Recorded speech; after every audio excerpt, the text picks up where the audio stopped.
नमस्कार दोस्तों, जय श्री कृष्ण। कैसे हैं आप सब?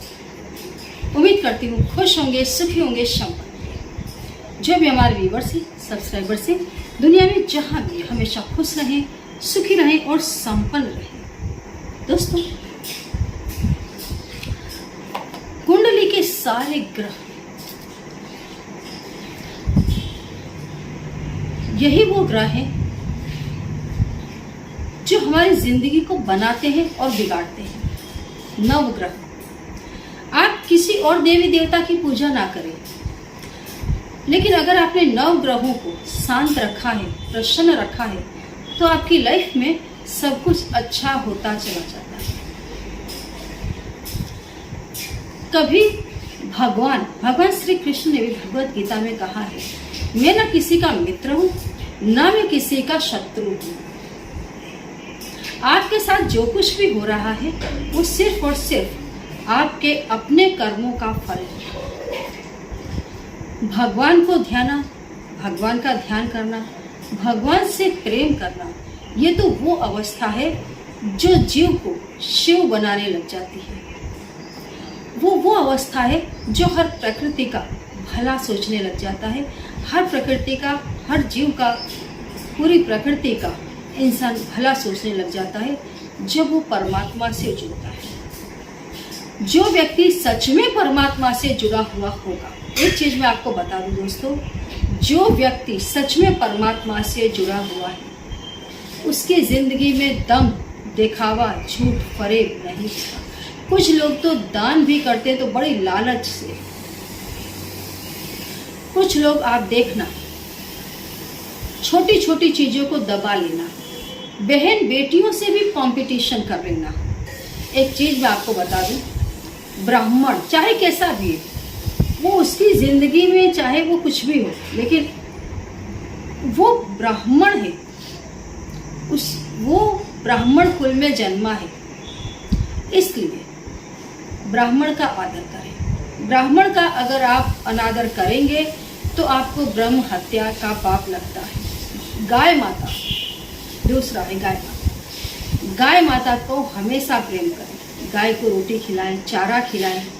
गाय माता से प्रेम अगर आप करते हैं, 33 कोटि देवताओं की आपके ऊपर कृपा बरसती है। गौ हत्या जिस व्यक्ति को लग जाती है, बहुत बुरी मौत मरता है, उसे भी ब्रह्म हत्या का पाप लगता है।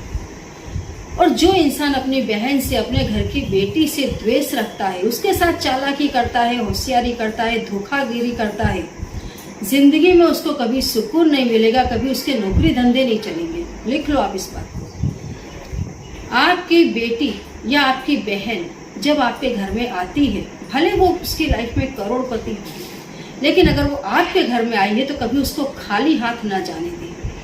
आज के जमाने में माता पिता के जब बेचारे उनके हाथ में कुछ नहीं रह जाता, तो भाई और भाभीओं के हाथ में कारोबार आ जाता है।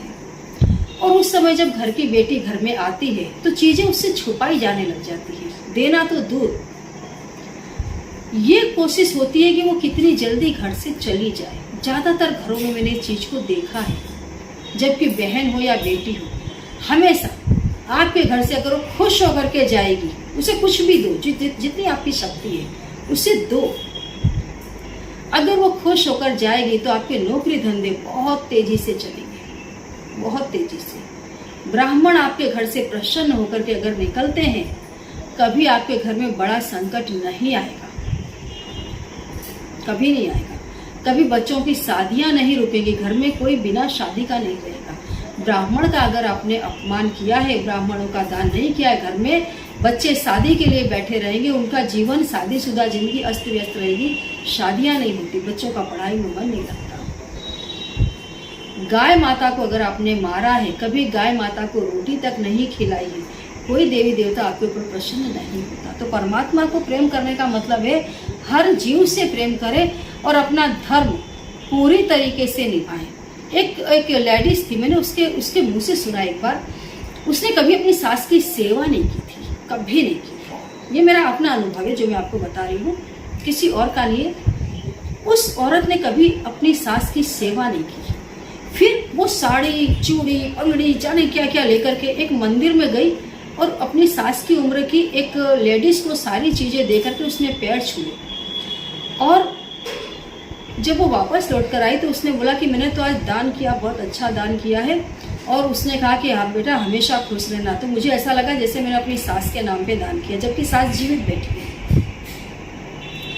वो लेडीज जिंदगी भर उसके मायके वालों, अगर उसकी खुद की माँ बीमार है तो वो सेवा करने जाती है, बहन बीमार है तो सेवा करने जाती है, लेकिन कभी उसने ससुराल पक्ष वालों में किसी की सेवा नहीं की।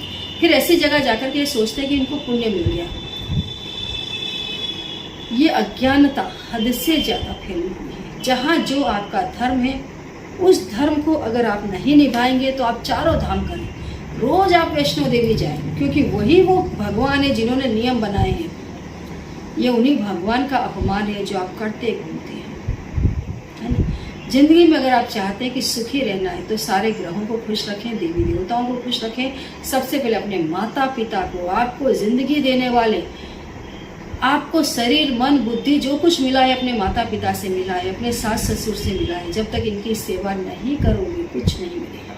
लिख लो, सबसे पहले इन्हें प्रणाम करो, अपने गुरु को प्रणाम करो, अपने इष्ट देव को, अपनी कुल देवी को, अपने पितरों को। जिनके पितृ दुखी हैं वो कभी उससे सुख नहीं मिलता। आप देखना उनके शरीर से कोड़ निकल जाता है।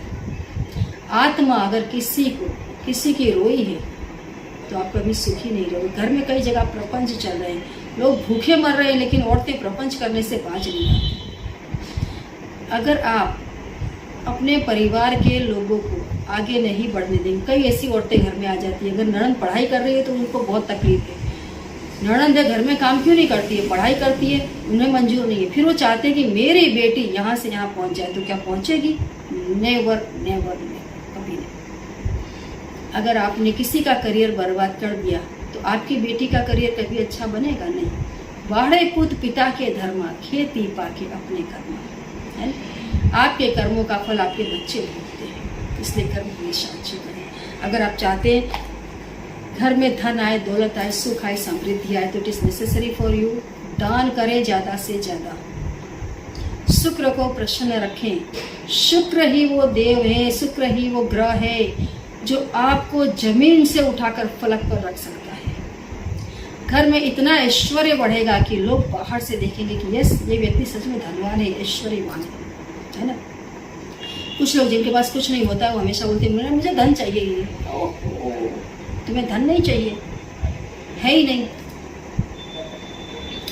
तो सच में जो आप चाहते हैं अंदर से वो मिलेगा। दुनिया में कोई ऐसा व्यक्ति नहीं जन्मा है जिससे धन की जरूरत नहीं है। सृष्टि की उत्पत्ति करने वाले ब्रह्मा है, पालनहार है विष्णु, और विष्णु की शक्ति है माता लक्ष्मी। जिंदगी जीना है तो लक्ष्मी नारायण की कृपा बहुत ज्यादा जरूरी है ना। तो भगवान विष्णु को प्रसन्न रखिए धर्म बढ़ाने के लिए, और माता लक्ष्मी को प्रसन्न करें लक्ष्मी प्राप्ति के लिए, अपना खुद का ऐश्वर्य बढ़ाने के लिए। और शुक्र को मजबूत रखें। वैसे मैंने बताया था दोस्तों, इस साल जरकन की अंगूठी किस्मत को चमका देगी। जरकन की अंगूठी आप पहने, शुक्र आपके ऊपर मजबूत हो जाएंगे। जरकन हीरे का उपरत्न है, हीरा खरीदना सबके बस की बात नहीं होती, तो जरकन की अंगूठी खरीदे। वैसे हमारे हजारों सब्सक्राइबरों ने जरकन की अंगूठी मंगवा ली है, उन्हें गजब के फायदे भी हुए हैं। जिन्होंने अभी तक नहीं मंगवाई है, जरकन की अंगूठी मंगवा लें और उसे पहन लें, बहुत बढ़िया रिजल्ट आएगा, बहुत बढ़िया। मैं हमारे व्यूवर्स और सब्सक्राइबर्स को बोलती हूँ, कितने साधु संत हैं जो फ़ोन करते हैं और वो ही चीज़ों को मंगवा रहे हैं और धारण कर रहे हैं। लक्ष्मी की जरूरत सभी को होती है। जरकन पहनने से शुक्र मजबूत बनते हैं। और जैसे कि आज शुक्रवार है, एक छोटा सा काम करें, घी और चीनी मिक्स करें, और जो अंगूठे के नीचे का ये जो पर्वत है आपका, जो ये ऊंची जगह बनी हुई है अंगूठे के बिल्कुल नीचे, यहाँ पर घी और चीनी को घिसें और ओम शम शुक्राय नमः, ओम शम शुक्राय नमः, ओम शम शुक्राय नमः, इस मंत्र का जितना ज़्यादा हो सके इतना ज़्यादा जाप करें। उसके बाद में अगर पॉसिबल हो कि आपको हाथ धोने की आवश्यकता नहीं पड़ रही है तो कोशिश करें हाथ ना धोएं। कॉटन से हाथ को पोंछ लें और जो रूह निकलती है, कॉटन निकलता है, उसको आप उत्तर दिशा में फेंक दें। अगर ऐसा लगता है कि नहीं मुझे तो हाथ धोना ही पड़ेगा, तो हाथ भी आप घर की उत्तर दिशा में जाकर के धोएं। हाथ अगर आप धो लेते हैं तो धोने के बाद इसी शुक्र के पर्वत पर थोड़ा सा कुमकुम भी लगा दें, तभी आप रात को सोएं। शुक्र आपके मजबूत बनेंगे। अगर आप हर शुक्रवार इस क्रिया को करने लग गए, धन की कभी कभी नहीं होगी, गारंटी है मेरी। करके देखिए। जय श्री कृष्ण।